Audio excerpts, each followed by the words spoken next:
Dans cette vidéo, nous allons apprendre à estimer une probabilité par échantillonnage. L'idée serait en fait de répéter de nombreuses fois la même expérience aléatoire, c'est-à-dire on n'en connaît pas l'issue. Par exemple, je lance un dé, je ne sais pas s'il va tomber sur 1, 2, 3, etc. Donc on va répéter de nombreuses fois cette expérience aléatoire afin de calculer la fréquence observée pour une des issues. Et ainsi, à partir de ces fréquences observées, d'en déduire la probabilité théorique. Ceci en s'assurant que l'estimation qu'on fera, puisque ça sera une estimation, sera de bonne qualité. Alors déjà, parlons d'échantillon, de notion d'échantillon. Qu'est-ce que c'est que cet échantillonnage dont je parlais dans le titre ?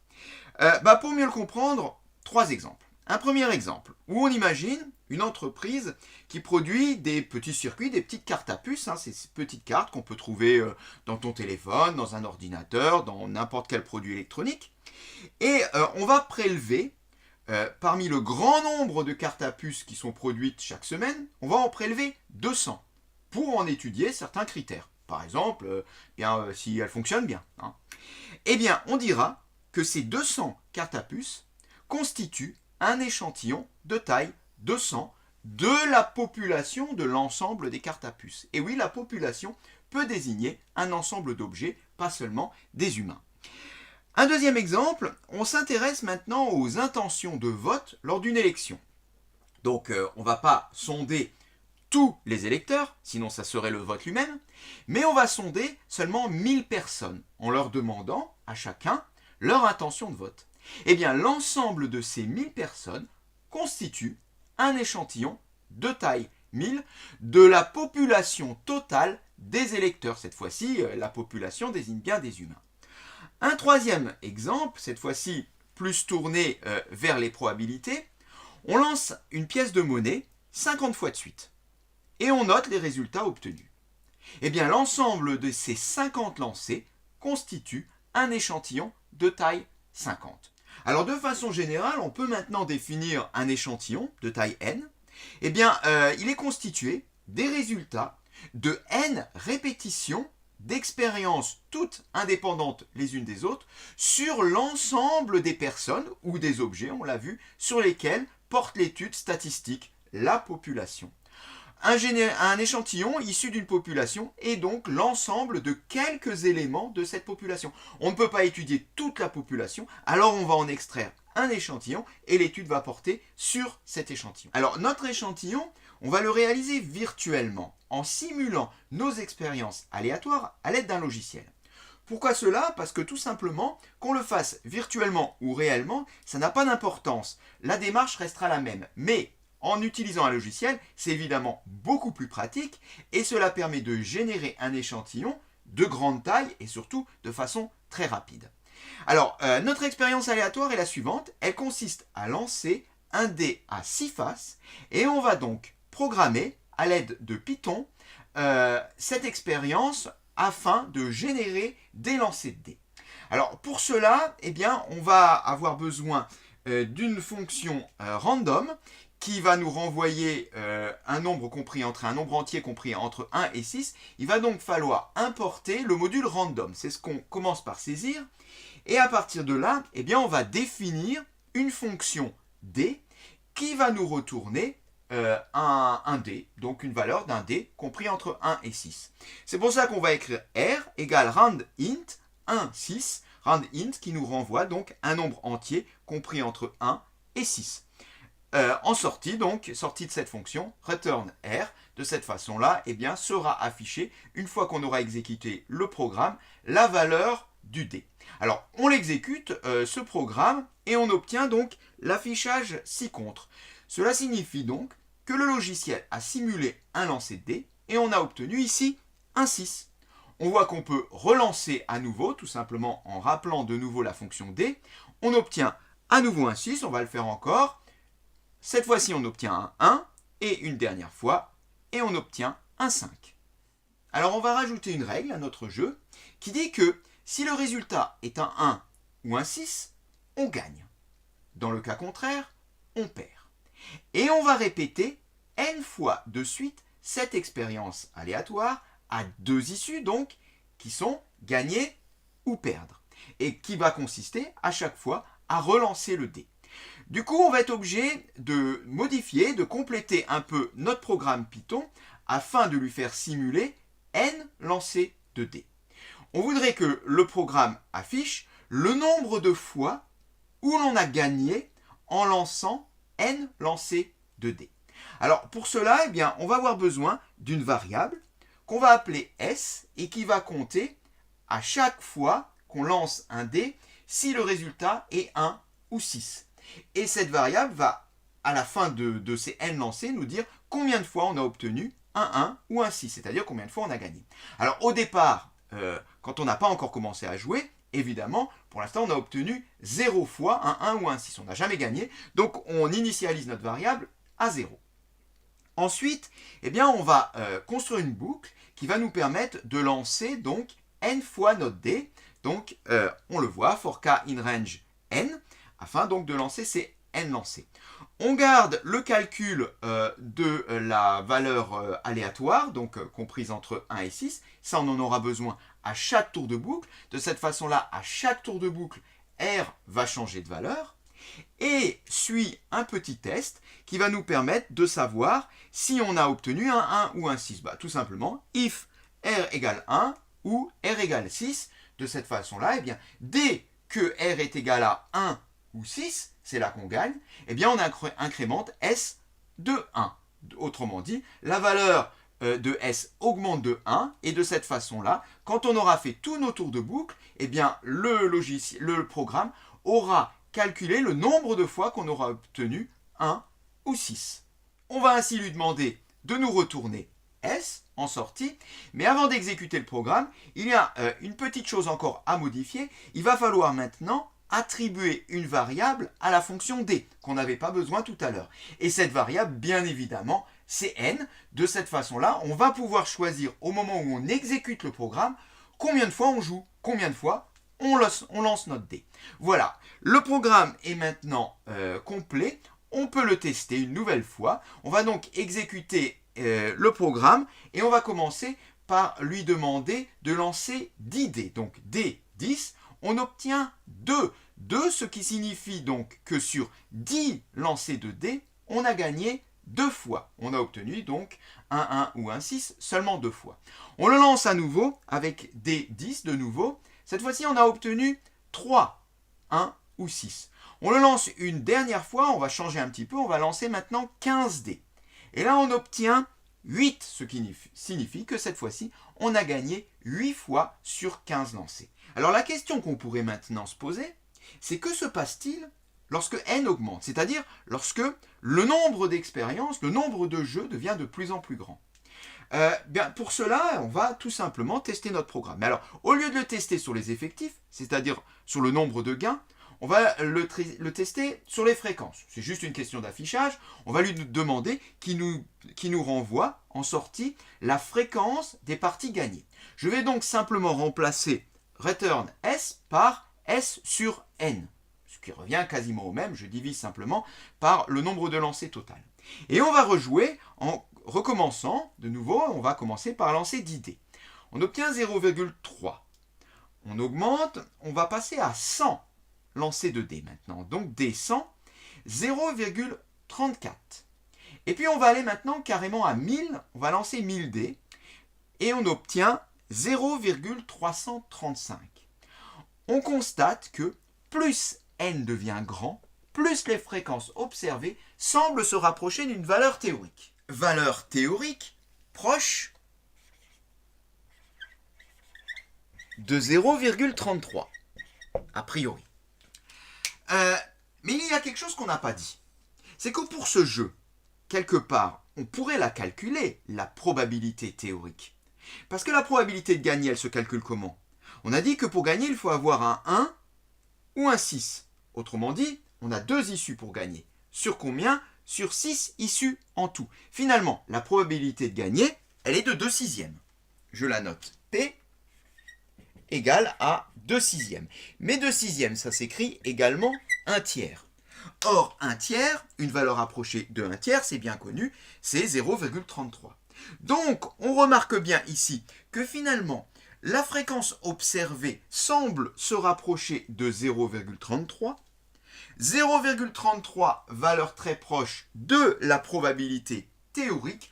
On a envie de dire, lorsque n devient grand, sauf exception, la fréquence observée est proche de la probabilité. Eh bien, ça s'appelle la loi des grands nombres qui dit que, plus n est grand, plus la fréquence observée, donc celle de la réalité, on pourrait faire la même chose en lançant les dés, je l'ai dit tout à l'heure, ça serait juste beaucoup plus long, plus cette fréquence observée se rapproche de la théorie, de la probabilité.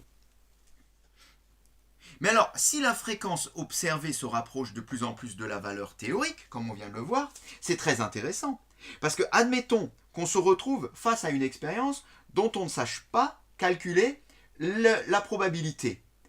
On pourra faire des expériences aléatoires, simuler tout ça pour obtenir une fréquence observée. Alors, il faudra, comme on l'a dit avant, avoir un n qui soit assez grand, mais on pourra effectuer des simulations afin d'obtenir une estimation de cette probabilité. Maintenant, ce qui va nous intéresser, c'est la qualité de cette estimation. Est-ce que cette estimation est de bonne qualité? Pour cela, on se propose maintenant de répéter grand N fois la simulation de l'expérience aléatoire précédente. Alors attention, il ne faudra pas confondre grand N et petit n. On va répéter grand N fois l'expérience qui est de jeter petit n fois un dé. Donc dans chaque cas, c'est-à-dire pour les grands n fois, avec un petit n suffisamment grand, on l'a bien compris, la fréquence observée, qu'on va maintenant appeler petit f, devrait être proche de la probabilité théorique petit p, donc petit p, qui est égal à 1/3. La question est la suivante, comme petit f, la fréquence observée, est proche de petit p, on voudrait mesurer cet écart entre petit f et petit p pour grand N simulation. On va faire grand N fois cette simulation et on va à chaque fois mesurer l'écart qu'il y a entre les deux.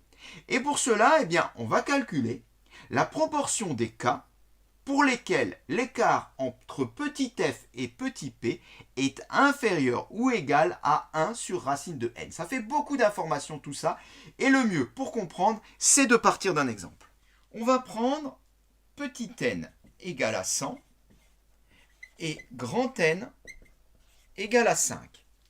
Ce qui veut dire qu'on va répéter 5 fois l'expérience qui consiste à jeter 100 fois un dé.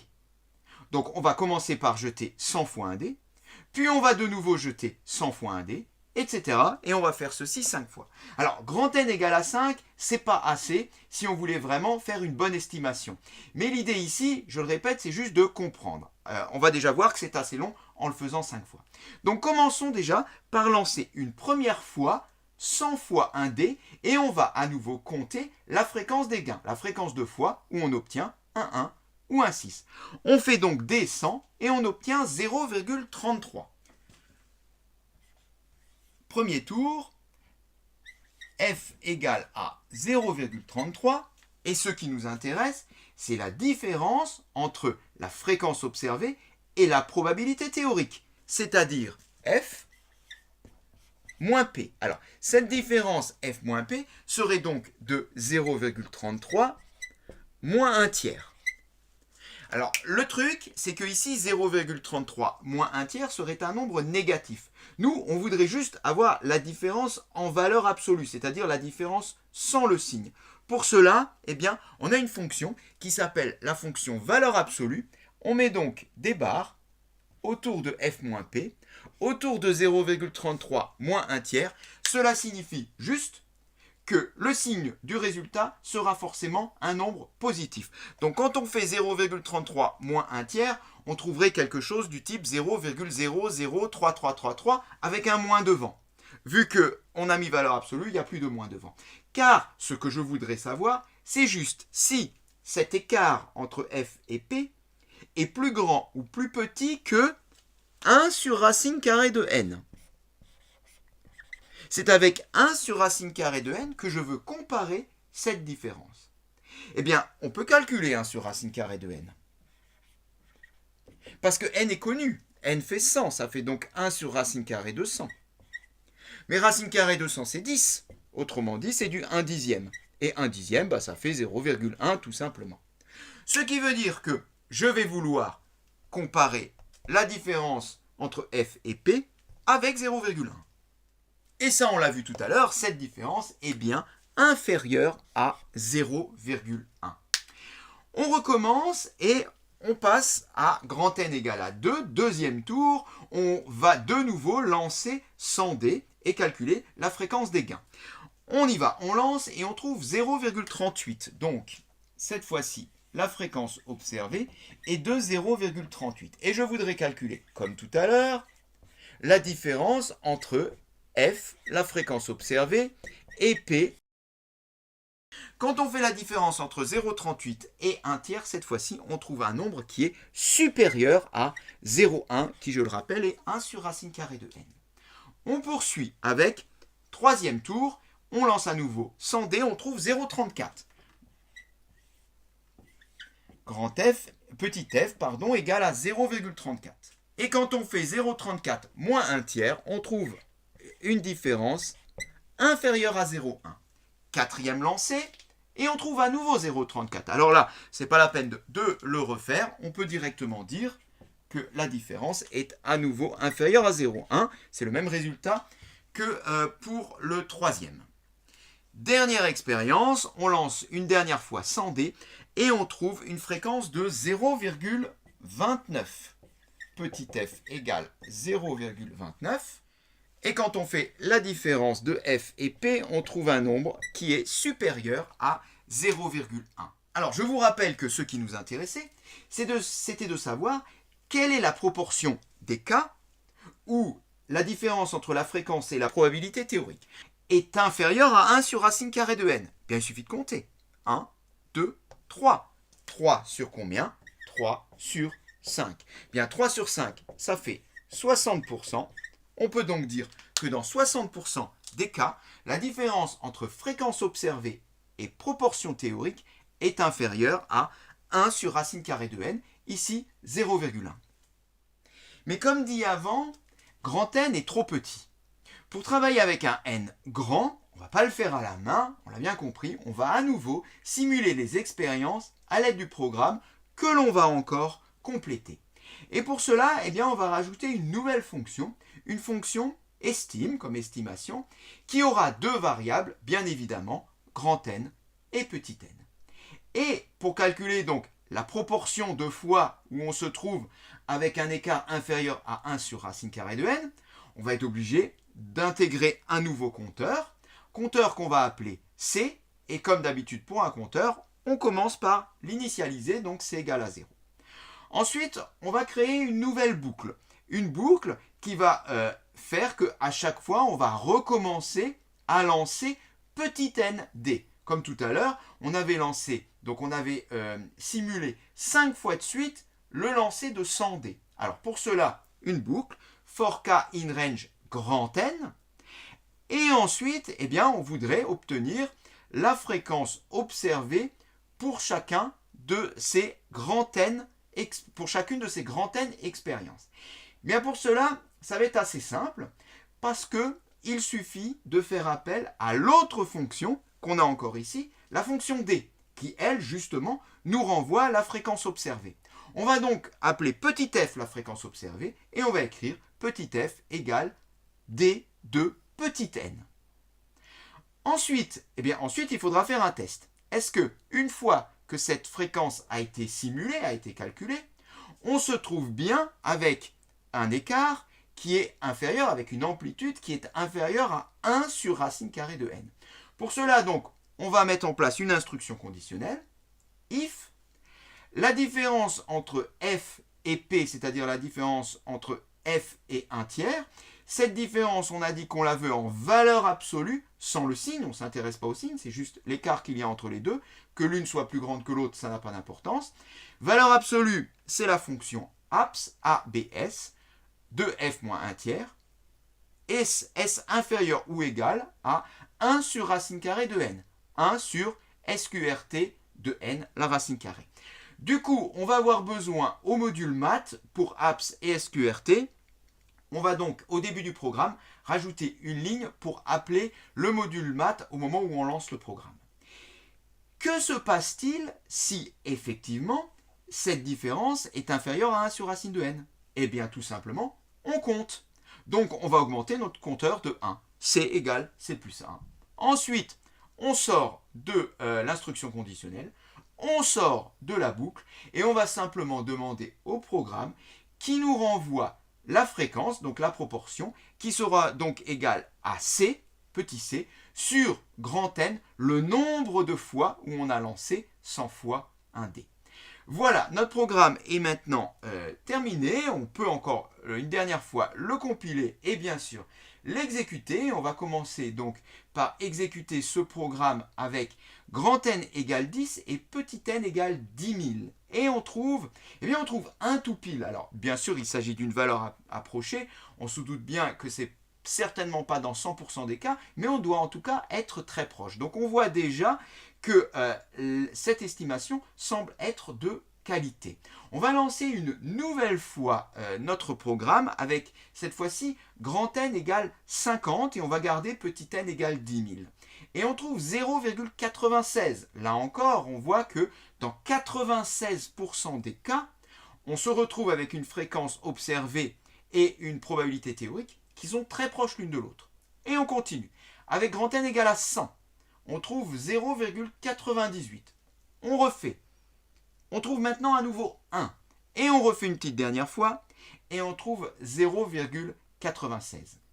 Eh bien, on sait, par expérience, qu'on va trouver des valeurs qui sont très proches de 0,95, de 95%. Ce qui signifie l'écart entre la fréquence observée, petit f, et la probabilité théorique, petit p, est inférieur ou égal à 1 sur racine carrée de n. Alors, ce n ici est égal à, attention, ce n'est plus 100, mais c'est cette fois-ci 10 000. On peut donc calculer cette amplitude.